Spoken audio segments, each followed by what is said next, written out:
Dumating na ang oras mga sir, matapos ang 10 buwan. Pwede barya na lang. Thank you. Okay, bagong uwi. Yan ang isa sa pinakamasarap na pakiramdam. Ay.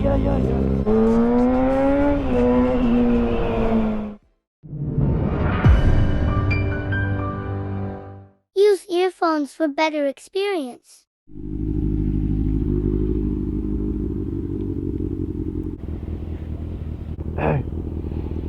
Dumating na ang oras mga sir.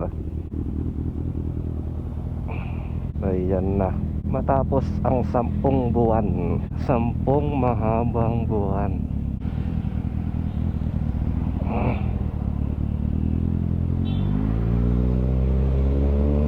Tinatawag na naman tayo ng karagatan. Ay buhay. Hindi pa rin ako masanay talaga.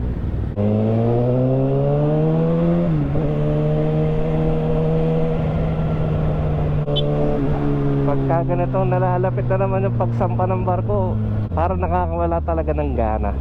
Bawat kilos mo, yung parang ang bigat ng bawat galaw mo. Yan ang hirap pagka medyo nababakasyon ka ng mas mahaba. Yung mahaba-haba talaga yun. Tulad ng sa akin, 10 buwan din ako nagbakasyon ngayon. Kaya alam mo yun, yung katawan mo parang hindi na patak eh. Lalo ngayon, ang laki ng nadagdag na timbang ko ngayon. Ay, pagdating talaga sa barko, mabibigla yung katawan ko nito. Bugbog, digulat. Basta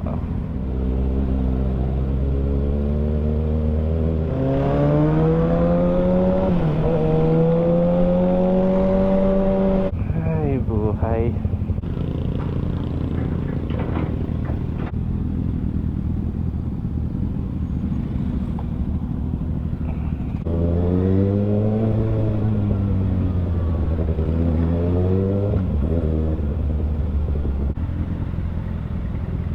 Ay buhay, parang life.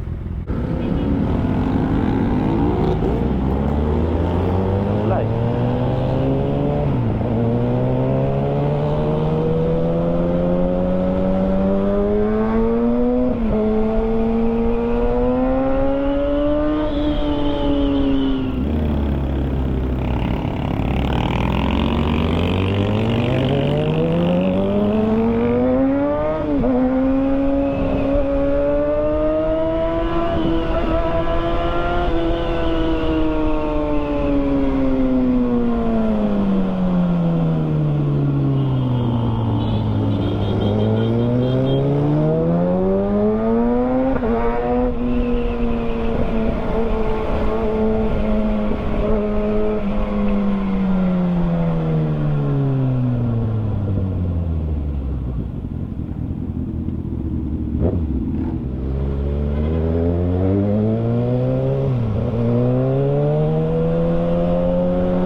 Kaninang umaga kasi nag-message na ulit yung crewing department namin. Nag-send na siya ng flight details. Opo, flight details sir. Nakakapanghina ng loob. Kaya pupunta tayo ngayon ng opisina para mag-fill up ng napakaraming papeles. Saglit lang naman yon. Hindi na siguro aabutin ng tanghalian yon.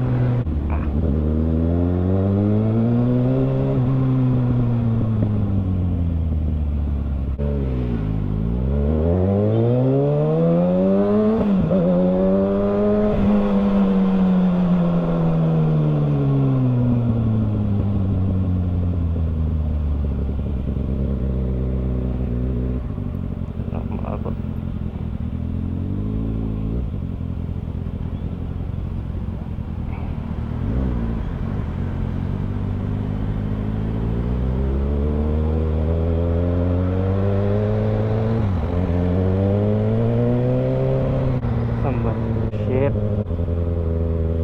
Subukan nga natin yung pakanan dito. Baka mas malapit yung papunta sa parking. Tingnan natin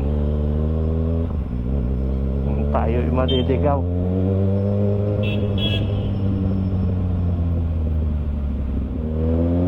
mali. Tingnan natin kung mas malapit na daan to papunta doon sa pinagpaparkingan ko.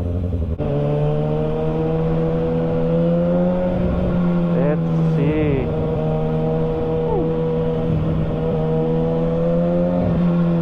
Uy, ito ba yun? Uy, ito nga. Lintik, mas malapit pala dito. Ay, ngayon ko lang nalaman. Ayos na. Hindi na ako paikot-ikot yan. Bakit ngayon ko lang sinubukan yung hayop? Okay, mano-mano na. Yeah.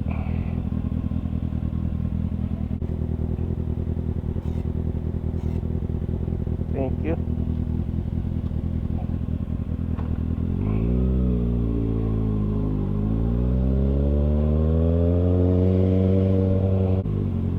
Siyempre dito tayo sa taas para lilim. Ang lakas mo naman mambitin, sir. Ay, ang luwag. Ito na ako.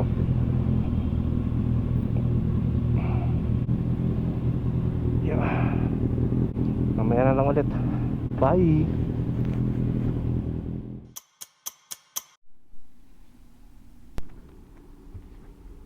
Pinito, my friend. Tayo umuwi na. At hindi pa ako tapos mag-empake.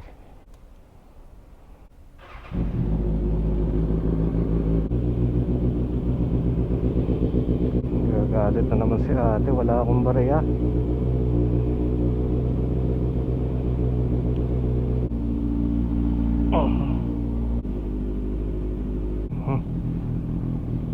Ay, tara.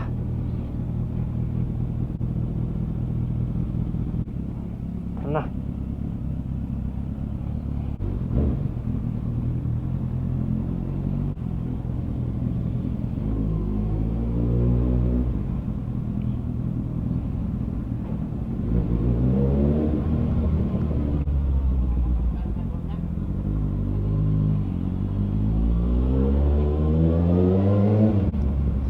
Bayaran, malipat-lipat. Ayun. Ay, mukhang good mood naman si ate, kaya hindi tayo masasangitan. Yan. Ayan.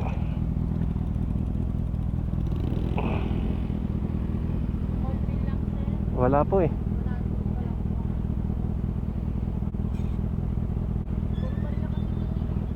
Okay lang, papalitan ka muna.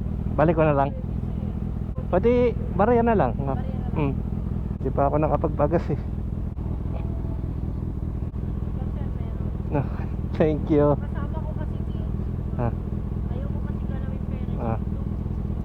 Ay 80. Ano lang pala sir, no? No, 70. 80 lang pala. Ha.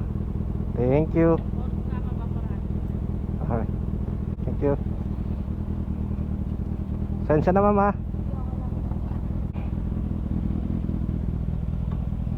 Yeah. Ay, bait naman yata. Pero mahal 70 yung parking.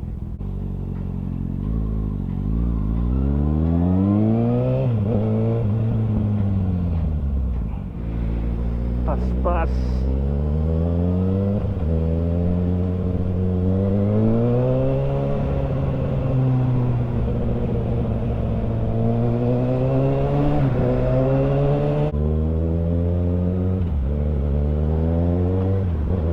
Subukan lang natin mag-picture dito sa harap ng building para pang story lang.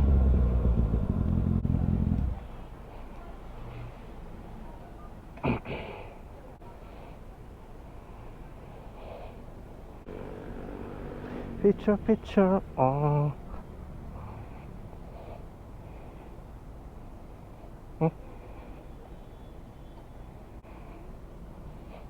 Yan lang. Okay, bagong uwi. Yan sarap naman. Yan ang isa sa pinakamasarap na pakiramdam. Yung bagong baba ka ng barko. O may airport. Ayan, saya. Paalis ka tapos makakita ka ng bagong baba ng barko.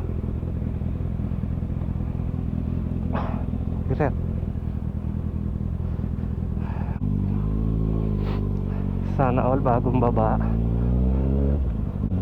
Ay naka, tayo na umuwi at mag-impake.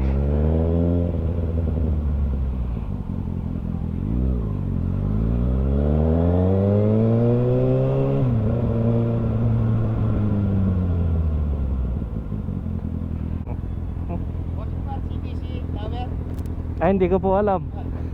Pero parang dito banda yun eh. Ako pa na pagtanungan eh, panghina ako dyan sa mga dire-direction na ganyan. Ako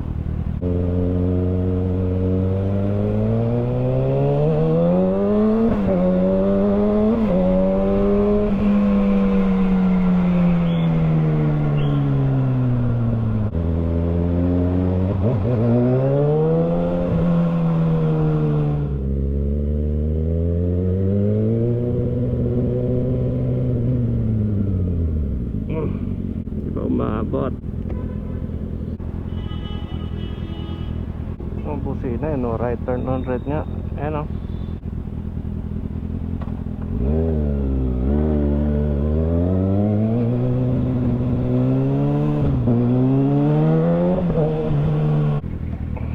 Ang road ba? Road naman pala eh. Pasa tayo dyan. Ay, Pasko na oh. Pero hindi ka dito magpapasko.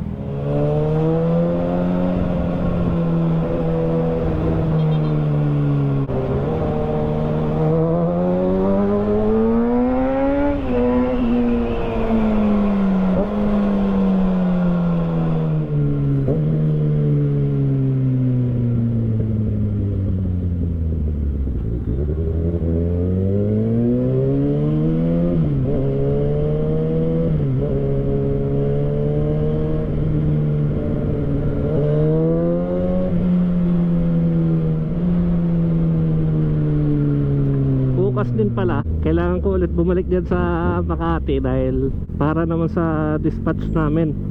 Dispatch ko pala, ako lang mag-isa eh. Solo na nga mag-ride. At iba naman flight ko, solo pa rin.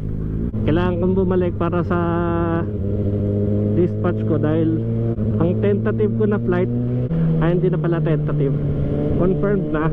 Monday na yung flight ko, kaya hindi ko alam kung umaga o gabi. Pero ang bigat talaga sa loob eh. Ang tagal-tagal ko nang ginagawa to, pero tuwing ganito mga ilang araw na bago yung flight, ang bigat talaga sa pakiramdam. Ang bigat kumilos.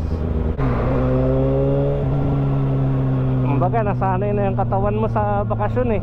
Kaya ayun, panigurado bugbog ako sa barko nito.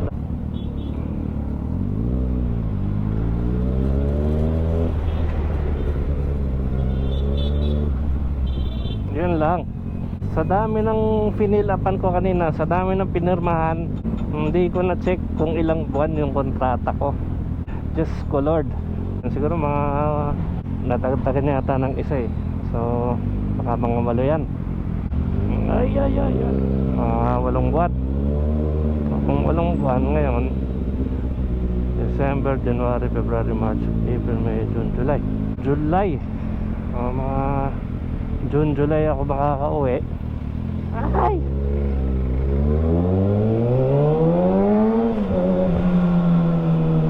Alanganin na naman ako makapagpasko niyan.